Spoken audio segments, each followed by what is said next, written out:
Hello, class. My name is Eliana Pimentel, and my choice of topic is behavioral finance.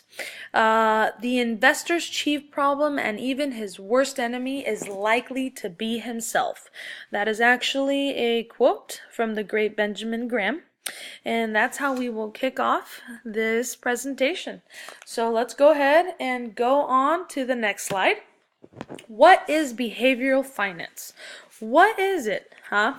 Well, behavioral finance attempts to explain why emotions and cognitive psychological theories with economic and finance influence people to make irrational decisions. The key here is irrational. I will go a little into depth with the following 5 key concepts. And as you can actually see, the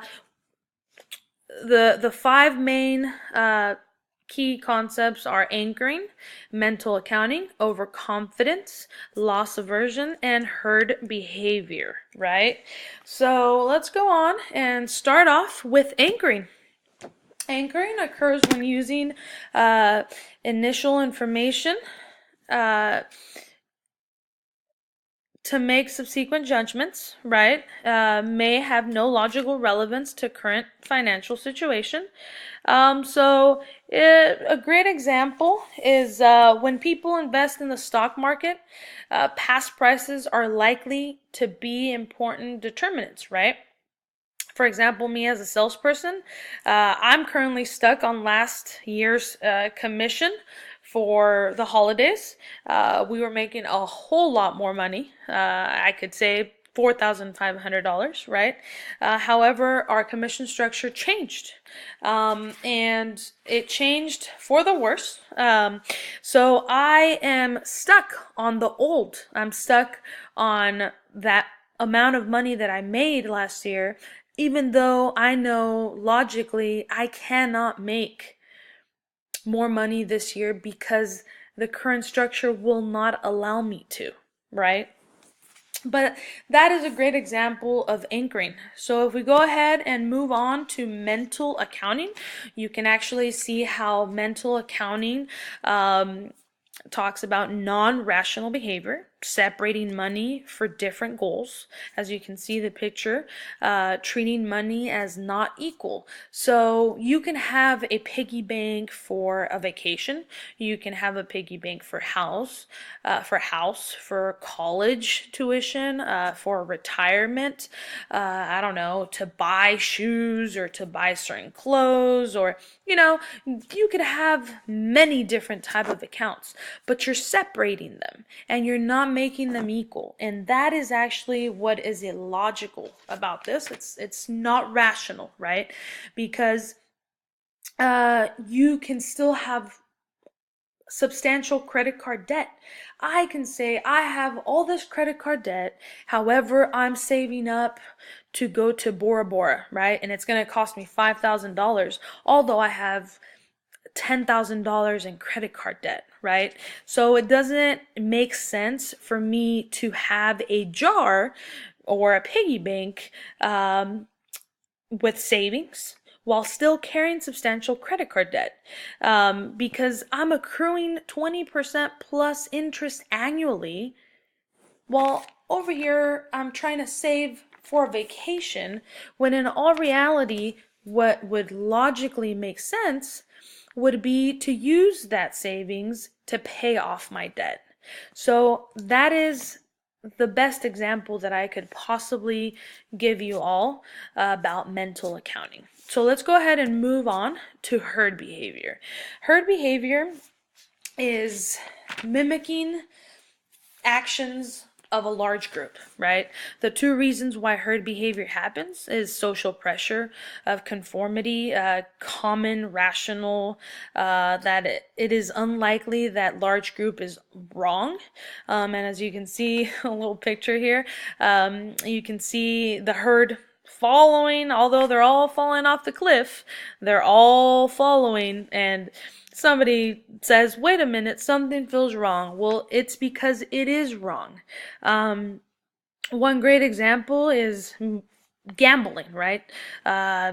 When you first start gambling, You go ahead and follow people that are that can potentially, you potentially think that they're really good at gambling, right? And that you are going to win because you're following them.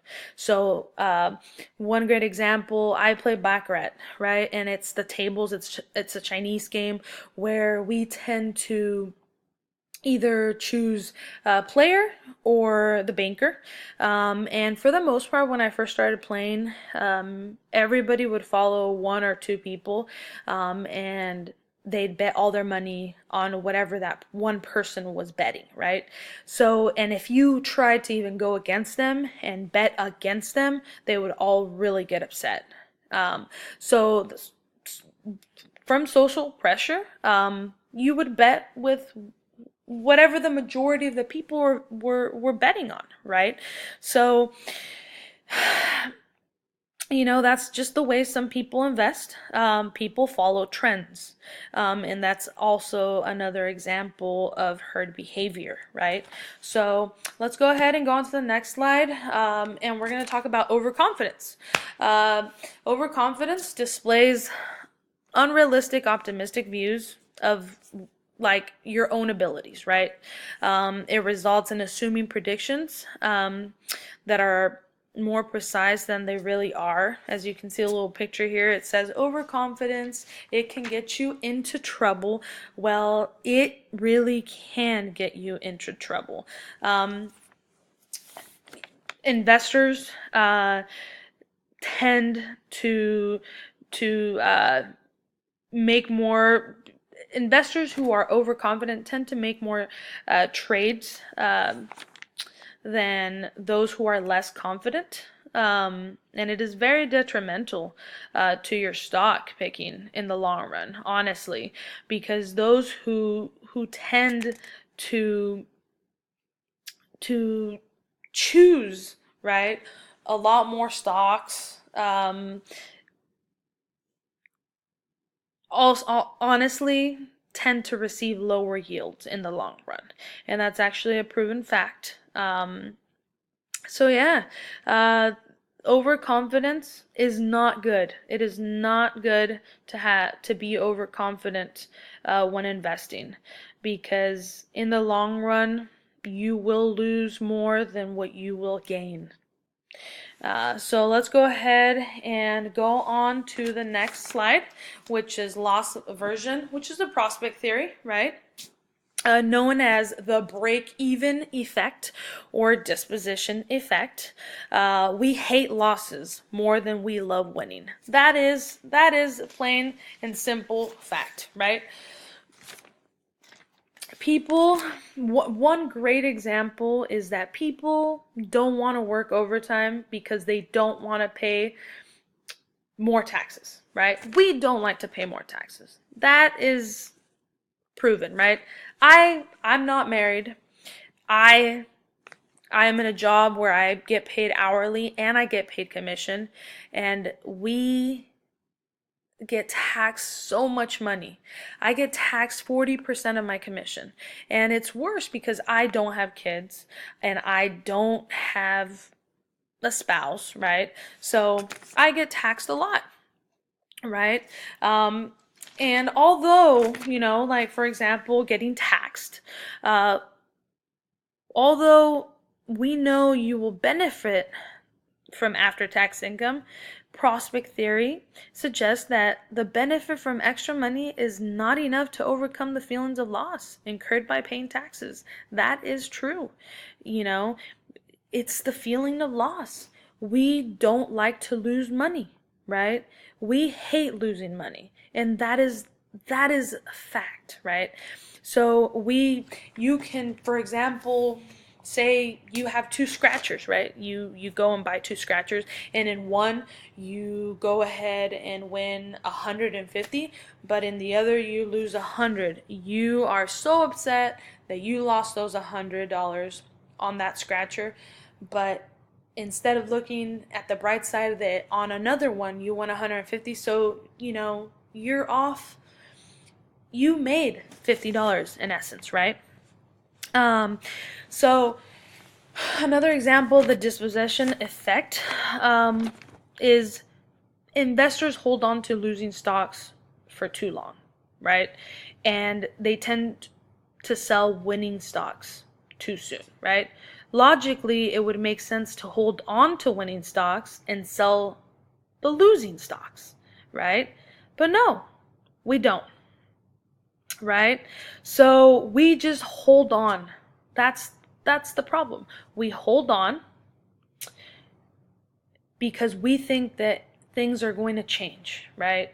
And we hate to lose. We would rather break even, right, than lose, right?